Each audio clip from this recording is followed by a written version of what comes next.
एक आदमी ऑफिस से घर लौटते समय अचानक टनल के टूटने के कारण उसमें फंस गया। वहां से बाहर निकलने का कोई रास्ता नहीं था। 1 दिन या 2 दिन नहीं, वो वहां लगातार 35 दिनों तक फंसा रहा।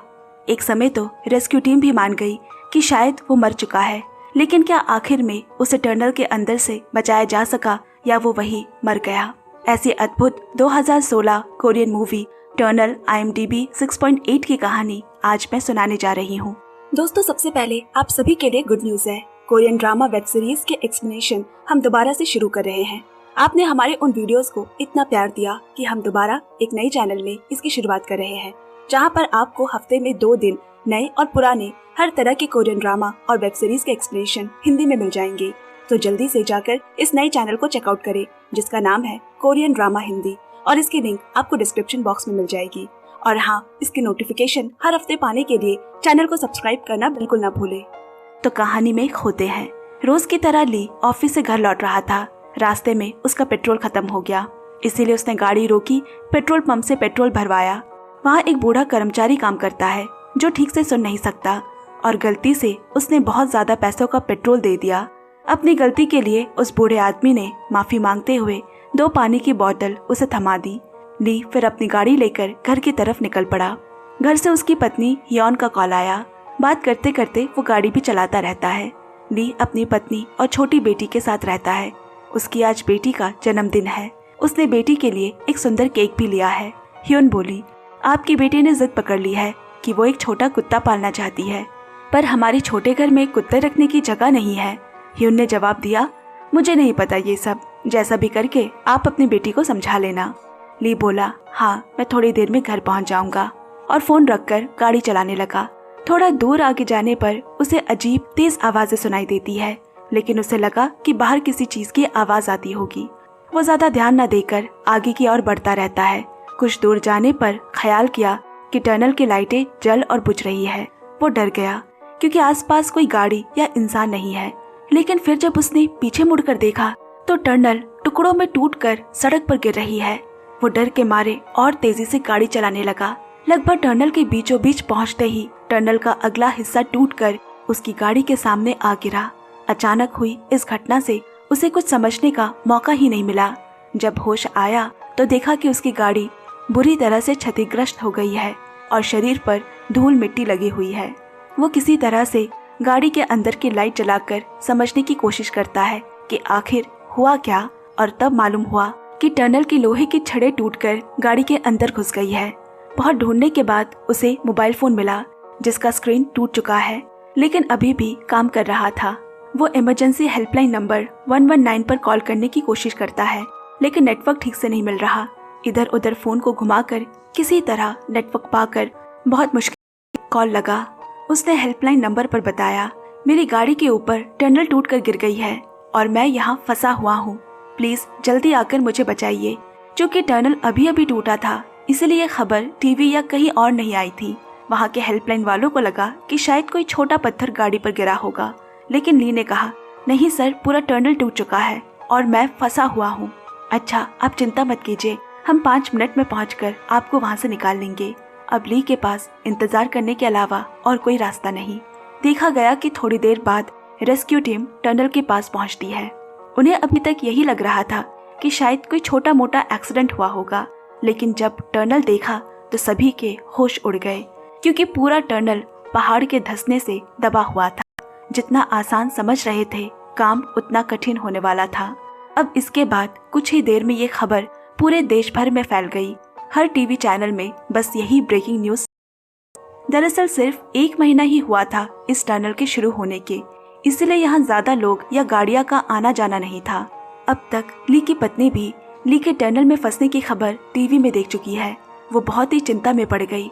थोड़ी देर बाद ली की कॉल आया। फोन रिसीव करते वक्त फोन हाथ से गिर जाता है। बहुत मुश्किल से जब मोबाइल उसके हाथ लगा तो देखा कि उसके मोबाइल पर 42 मिस्ड कॉल और बहुत सारे मैसेजेस पड़े हैं।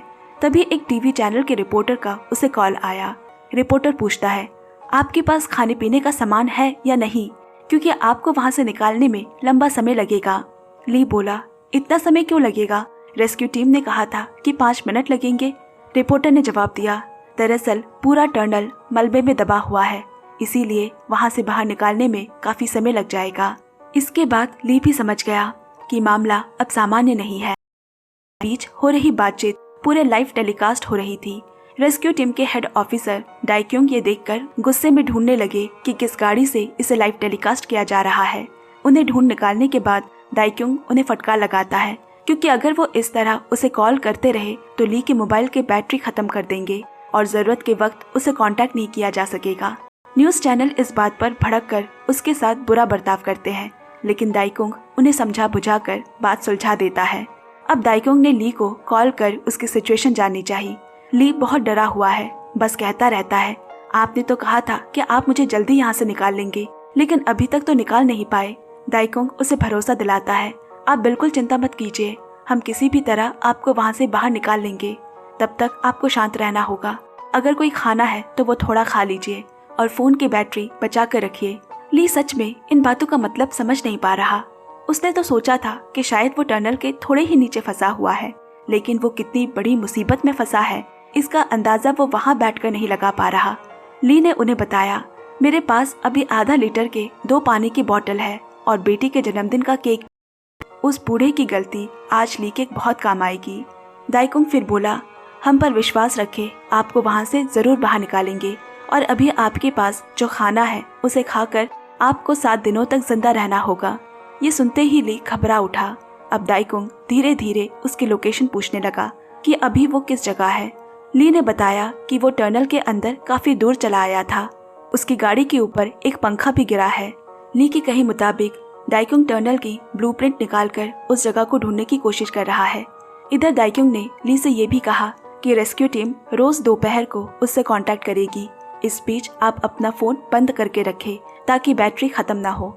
इधर डाइक्योंग ने ब्लूप्रिंट पर देखा कि यहाँ तो कई पंखे हैं, लेकिन ली किस पंखे के नीचे फंसा है इसका अभी तक पता नहीं लगा पा रहे। कुछ देर बाद ली की पत्नी ने उसे कॉल किया। इतनी बुरी स्थिति में होने के बावजूद उसने झूठ बोला कि वो ठीक है। फिर वो अपनी बेटी से भी बात करता है, बेटी तुम चिंता मत करना, हम साथ में तुम्हारा जन्मदिन मनाएंगे और तुम्हारे लिए केक भी लेकर आऊंगा। लेकिन ली खुद नहीं जानता कि वो कब यहाँ से बाहर निकल पाएगा। ली ने वही पानी के बोतल को बहुत सावधानी से रख दिया। इसके बाद गाड़ी की लाइट बंद कर जब वो थोड़ा सोने गया तो अपने आसपास ईंट और बालू के गिरने की आवाजें सुनता है। बेचारा डरते डरते चुपचाप वो वहीं सो गया। दूसरी ओर डाइक्योंग बाकी सभी ऑफिसर के साथ बैठकर डिस्कशन करता है कि ली को वहाँ से कैसे निकाला जाए। यहाँ तक कि सरकार की ओर से भी लोग आए हैं ताकि उसे जल्दी निकाला जा सके। लेकिन डाइक्योंग कहता है, इस टनल के पास दूसरी एक और टनल बनाई जा रही है, इसीलिए ली को निकालना बहुत मुश्किल होगा। जब तक कि हम उसे निकाल नहीं लेते दूसरे टनल का काम रोकना होगा, क्योंकि टनल के खुदाई के कारण मिट्टी धंस सकती है और इस टनल को और दबा सकती है। मगर ली कहाँ फंसा है अभी तक कोई नहीं जान पाया। उसकी लोकेशन का पता लगाने के लिए ड्रोन में कैमरा लगाकर टनल के अंदर भेजा गया। वहाँ कई सारे न्यूज चैनल्स भी किसी नई खबर के इंतजार में हैं। कुछ दूर जाने के बाद देखा गया कि एक एक कर ड्रोन टूटकर गिरने लगते हैं, क्योंकि अंधेरे में कुछ भी ठीक से दिखाई नहीं दे रहा। अब बाहर खड़े सभी बहुत चिंतित और डरे हुए हैं। कुछ समय बाद 2 बचाव कर्मी एक गाड़ी लेकर उस टनल के अंदर जाते हैं और डाइक्योंग खुद गाड़ी चलाता है। कुछ दूर जाने के बाद देखा गया कि सामने पूरा टनल टूटकर गिरा पड़ा हुआ है। आगे जाना किसी भी तरह संभव नहीं है। वो वहाँ से टूटे हुए ईंटों को हटाकर देखने की कोशिश करता है कि अंदर कुछ दिखाई दे रहा है कि नहीं। तभी उसके साथ आया एक और बचाव कर्मी गाड़ी का हॉर्न बजाता है। डाइक्योंग ने उसे हॉर्न बजाने से मना किया। ली ने भी उस हॉर्न की आवाज सुनी। उसने डाइक्योंग को कॉल कर पूछा, क्या टनल के अंदर कोई आया है, क्योंकि अभी अभी मैंने गाड़ी की हॉर्न सुनी। जब वे बात कर रहे होते हैं तभी अचानक टनल फिर से टूटने लगी। तब डाइक्योंग ली से गाड़ी के सीट के नीचे छुपने को कहता है और वो दोनों भी जल्दी से वहां से निकलने की कोशिश करने लगे। मगर टनल का बाकी हिस्सा टूटकर उनकी गाड़ी पर गिरने लगते हैं। उनकी गाड़ी की हालत बहुत ही खराब हो गई। वो पीछे की ओर तेजी से गाड़ी चलाकर किसी तरह बचकर वहां से बाहर आते हैं। बाकी सभी बचाव कर्मी भी वहां आकर इकट्ठा हो गए। जितनी बची हुई सड़क ठीक थी वो भी अब बंद हो गई है।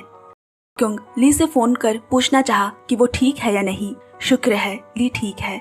अब ली ने डाइक्योंग को बताया कि यहाँ पंखे पर 3 लिखा है, तो शायद वो 3 नंबर वाले पंखे के नीचे फंसा है। जब डाइक्योंग बातें कर रहा था तभी उसकी पत्नी भी वहाँ आ गई। डाइक्योंग तब ली की उसकी पत्नी से बात कराता है ताकि वो थोड़ा शांत हो सके। अब स्थिति और भी खराब हो चुकी है, लेकिन ऐसे हाथ पे हाथ धरे बैठे रहने से तो कुछ नहीं होगा। इसके बाद हेलीकॉप्टर से मिट्टी लाने के लिए सारे सामान रेस्क्यू टीम ने एक नक्शा बनाया कि ली अभी कहाँ हो सकता है और 180 मीटर ड्रिल करना होगा उसे वहाँ से बाहर निकालने के लिए, तभी जाकर उसे बचाया जा सकता है। इधर राज्य मंत्री भी सभी को आश्वस्त करने वहाँ पहुँचे। वो कहते हैं हमारे सरकार किसी भी तरह ली को जल्द बचा कर लाएगी, आप लोग चिंता मत कीजिए। फिर वो ली की पत्नी के साथ फोटो खिंचाते हैं। इतना ही नहीं, वहाँ और भी जितने राजनीतिक नेता थे वो सब एक एक करके उसके साथ फोटो खिंचाने लगते हैं। आज के समय में लोगों की संवेदना और विवेक सचमुच खत्म हो चुकी है, वरना ऐसी स्थिति में लोग फोटो लेते हैं क्या। खैर, इस तरह 3 दिन गुजर जाते हैं। दूसरी तरफ ली एकटक घड़ी की तरफ देख रहा है कब 12 बजेगा, और तब वह अपने पास रखे पानी से थोड़ा सा पानी लेकर किसी तरह अपना मुंह भिगो लेता है। फिर वो अपनी बेटी के लिए लाया हुआ केक में से थोड़ा थोड़ा खाता है। इसके बाद वो अपनी गाड़ी के पीछे कुछ देर तक कुछ ढूंढने लगा, जहाँ उसे एक टॉर्च, टी-शर्ट और कुछ जरूरी सामान मिले। तभी उसे कोई आवाज सुनाई दी। उसने वहाँ लाइट मारी तो पाया एक छोटा सा कुत्ता है। उसने फिर सोचा कि इस मलबे के बीच कुत्ता कहाँ से आया। उसने जोर से आवाज लगाई, क्या वहाँ कोई और भी है? तभी वहाँ अचानक से एक लड़की चिल्लाती है, प्लीज प्लीज कोई मेरी मदद करो। ली बड़ी मुश्किल से अपने कार से बाहर निकला। उस फैन के पंखे को तोड़कर आगे बढ़ता है। थोड़ी दूर जाने के बाद उसे एक कार के अंदर लड़की फंसी हुई दिखी, जिसके ऊपर टनल का टूटा हुआ एक बड़ा पत्थर गिरा है। ली बहुत कोशिश करता है उस पत्थर को हटाने की, लेकिन एक अकेले के लिए ये संभव नहीं था। उस लड़की ने पूछा, हम यहाँ कितने समय से फंसे हुए हैं? ली कहता है, शायद 2 दिन। फिर लड़की बोली, क्या कोई हमें यहाँ से निकालने नहीं आएगा या हम यहीं मारे जाएंगे? ली उसे हिम्मत देते हुए कहता है, रेस्क्यू टीम अपने काम में लगी है, मेरी कुछ देर पहले ही उनसे बात हुई है। ये लड़की भी तो 2 दिनों से बिना खाए पिए थी। उसे प्यास लगी है, मगर ली के पास भी थोड़ा पानी ही बचा है। क्या वो अपनी जान बचाएगा या किसी और की? ली बहुत ही दयालु था। उसने थोड़ा पानी लड़की को दिया, मगर उसे थोड़ा और पानी पीना है।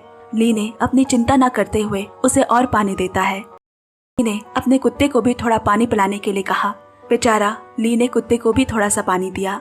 इसके बाद ली उसे कहता है, हमारे पास अब पीने का पानी ना के बराबर है, अभी हमें थोड़ा ही पीकर किसी तरह जिंदा रहना होगा। इसके बाद लड़की ली के फोन से अपने घर पर बात करती है। उसने अपनी माँ से उसके लिए दुआ करने को कहा। उसने आगे भी कहा, यहाँ मेरे साथ एक बहुत ही भले आदमी है, आप एक बार कंपनी को कॉल करके बता दे कि मैं इस टनल में फंसी हुई हूँ और अगले सप्ताह कंपनी ज्वाइन करूंगी। जैसा कि आप समझ सकते हैं, ये लड़की भी अच्छे दिल की इंसान है। इस बुरी स्थिति में भी वो अपनी कंपनी की चिंता कर रही है। ली ने उसे सांत्वना दिया और अपनी कार में वापस लौट आया। वो थोड़ा सा केक खाता है। फिर उसे याद आया कि उस लड़की ने भी तो कुछ नहीं खाया होगा, इसीलिए उसने सोचा कि वो कल सुबह लड़की को भी थोड़ा खाना देगा। अब वो केक नहीं खाकर उसे गाड़ी के पीछे रख देता है। दूसरी तरफ ली की पत्नी खाना खाने बैठती है, लेकिन खाना उसके गले से नहीं उतर रहा। 3-4 दिन हो गए और उसके पति को अभी तक बचाया नहीं गया, लेकिन बचाव कर्मी दिन रात मेहनत कर रहे हैं। इधर कुछ देर सोने के बाद ली ने उठकर देखा कि उसके कार के पीछे कोई कुछ आवाज कर रहा है। असल में वो कुत्ता आकर उसका रखा वो केक खा गया है। अपनी बेबसी पर ली गुस्से और दुख में चिल्लाने लगा, क्योंकि यही थोड़ा सा तो खाना उसके पास बचा था। वो निराश होकर वहीं बैठ जाता है। यहाँ ऊपर बारिश शुरू हो जाती है, फिर भी बचाव कर्मी अपना काम करते रहते हैं। ली की पत्नी भी उन सभी को खाना परोसकर मदद करती है, क्योंकि वो सब उसके पति को बचाने के लिए लगातार मेहनत कर रहे हैं। दूसरी तरफ उसी लड़की ने ली को बुलाकर कहा, उसे सांस लेने में दिक्कत हो रही है, वो थोड़ा पानी पीना चाहती है, लेकिन ली के पास तो अब थोड़ा सा ही पानी बचा है। फिर भी ली उसके लिए पानी लेकर आता है और बोतल के ढक्कन से उसे पानी पिलाता है, लेकिन लड़की से कोई प्रतिक्रिया नहीं मिल रही। असल में वो तब तक मर चुकी थी। ली ने बहुत कोशिश से उस लड़की के ऊपर से वो पत्थर हटाया तो देखा कि उसके शरीर के अंदर एक रॉड घुसा हुआ था। ये देखकर वो बहुत टूट गया, लेकिन बुरा वक्त उसका पीछा ही नहीं छोड़ रहा। जब वो पत्थर हटाने की कोशिश कर रहा था, तब उसका बचा हुआ पानी भी गिर गया। ये मरते हुए के जख्म पर नमक छिड़कना जैसा था। यहाँ बारिश के कारण बचाव कर्मी अच्छी तरह से अपना काम नहीं कर पा रहे। ली ने फिर से डाइकुंग को फोन करके कहा, आपने तो कहा था कि मुझे जल्दी बचा लेंगे, लेकिन अब मेरे पास ना खाना बचा है और ना पानी, शायद मैं यही मर जाऊंगा। लेकिन डाइकुंग कहता है, इतनी जल्दी हार मत मानो, अभी तो बचे रहने के लिए चाहे खुद का पेशाब भी पीना पड़े तो पी लो। ली, क्या आपने कभी अपना पेशाब पिया है? जिस पर डाइकुंग बोला, जिंदा रहने के लिए इसके अलावा और कोई रास्ता नहीं है। अब ली अपना पेशाब बोतल में इकट्ठा करके रखने लगा। इस दौरान यहाँ बचाव कर्मी पूरी ताकत से काम कर रहे हैं। एक टीम ऊपर से ड्रिल कर रही है और दूसरी टीम सुरंग के मुंह से मलबा हटाकर आगे बढ़ रही है। इस तरह कई दिन और गुजर जाते हैं। फिर एक दिन ली ने देखा कि वही कुत्ता फिर उसके पास आया है।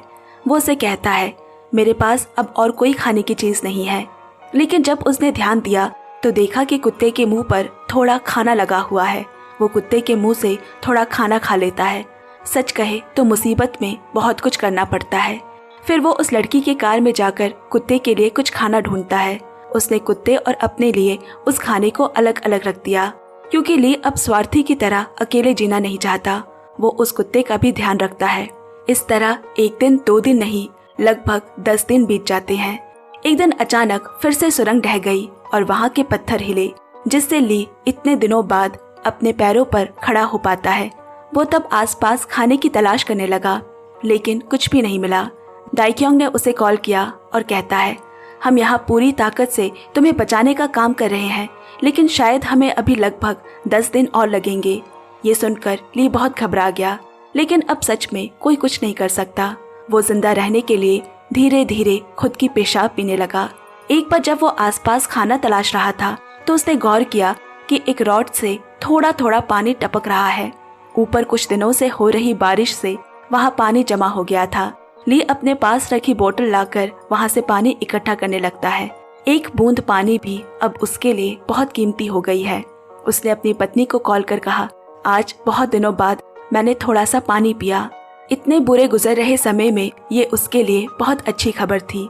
इधर ली रोज पत्थरों पर एक एक निशान बनाकर हिसाब रखता कि वो कितने दिनों से यहाँ फंसा हुआ। इस बीच यहाँ ड्रिल करते करते लगभग अंत तक वो पहुँच चुके थे। ली तब अपने साथ रखे कुत्ते से कहता है कि चलो हम थोड़ी ही देर में यहाँ से बाहर निकल पाएंगे। डाइक्योंग ने ली को कॉल कर बताया, हम तुमसे केवल 60 फीट की दूरी पर है, क्या तुम ड्रिल मशीन की कोई आवाज सुन पा रहे हो? लेकिन ली ने कहा, नहीं, मुझे कोई आवाज नहीं सुनाई दे रही। ये सुनकर अब बचाव कर्मी हैरान हो गए। तो क्या वो अब तक गलत जगह ड्रिल कर रहे थे? अब उस सुरंग का नक्शा लेकर देखा तो पाया गया कि वहाँ एक गलती थी।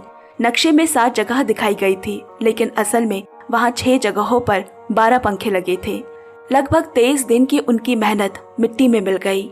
डाइक्योंग ने फिर से कॉल करके कहा, हमें और समय लगेगा, दरअसल हमने गलत जगह। ये सुनकर ली का मनोबल अब टूटने लगा। उसने अपनी पत्नी को कॉल कर कहा, तुम हमारी बेटी का ध्यान रखना और मेरी उम्मीद पूरी तरह छोड़ देना, क्योंकि शायद मैं यहाँ से अब कभी बाहर नहीं आ पाऊंगा।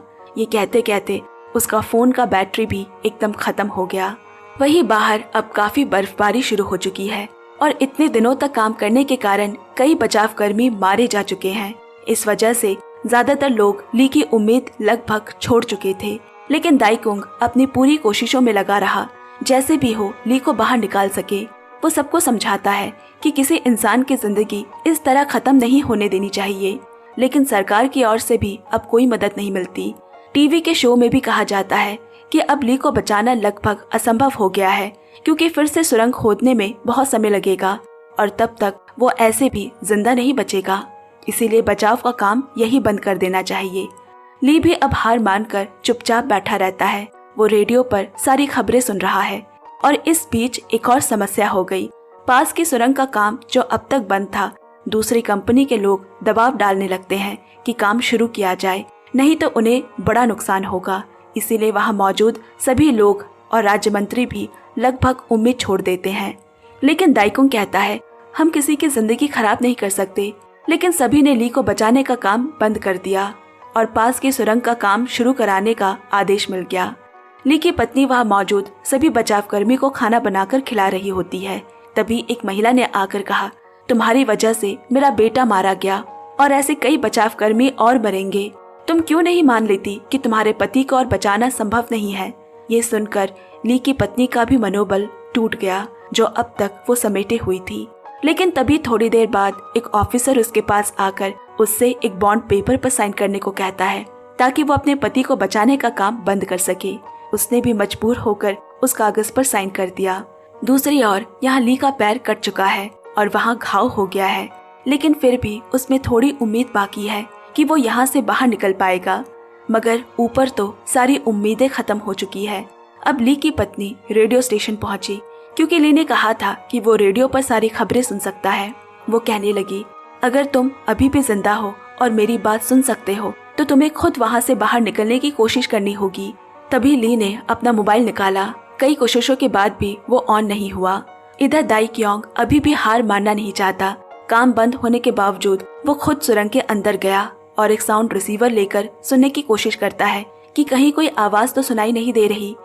थोड़ी देर बाद पास की सुरंग का काम शुरू हो जाने के कारण उसे जल्दी ऊपर आना पड़ा। तभी उसका रिसीवर नीचे गिर जाता है। सुरंग के अंदर अब खुद को बचाने की तमाम कोशिश है। वो बाहर निकलना चाहता है, लेकिन चूंकि पास की सुरंग का काम शुरू हो चुका है इसलिए फिर से यहाँ सुरंग की ईंट और पत्थर गिरने लगते हैं। ली दौड़कर वापस अपने गाड़ी में छिप गया। वो मदद के लिए चिल्लाने लगा। बार बार गाड़ी का हॉर्न बजाता रहता है और यहाँ एक करिश्मा हुआ। दाई क्योंग हेडफोन में वही गाड़ी का हॉर्न सुनता है क्योंकि रिसीवर तो नीचे गिर गया था। आखिर में उन्हें पता चल गया कि ली कहाँ है, इसलिए उन्होंने बिना देरी किए बचाव के काम को दोबारा शुरू कर दिया। इस तरह 35 दिन बीत गए और उन्होंने ली को ढूंढ लिया, लेकिन उसकी हालत बहुत खराब है। हेलीकॉप्टर से उसे तुरंत अस्पताल ले जाने की व्यवस्था की गई। इतने दिनों बाद वो बाहर आ पाया है। उसकी पत्नी ली को वापस पाकर रोने लगती है, मगर तभी एक आदमी ने आकर कहा, थोड़ी ही देर में यहाँ मंत्री आएंगे, आप लोग थोड़ा सा यहाँ इंतजार करें। असल में ली के साथ मंत्री की तस्वीरें लेना चाहते थे। ये सुनकर दाई क्योंग बहुत गुस्सा हो गया। तब ली दाई क्योंग के कान में कुछ कहता है। सभी लोग दाई क्योंग से जानने को बेताब है कि आखिर ली ने क्या कहा। दाई क्योंग जोर से चिल्लाता है, ली ने कहा है कि तुम सब एक गधे हो। ये सुनकर राज्य मंत्री और तस्वीरें लेने नहीं आते। इतने दिनों बाद उसे बचाकर अस्पताल ले जाया जाता है, लेकिन ली को बचाने का सारा क्रेडिट सरकार ले जाती है। हालांकि दाई क्योंग ने अपनी जान जोखिम में डालकर ये काम किया, फिर भी उसकी बात किसी को पता नहीं चलती।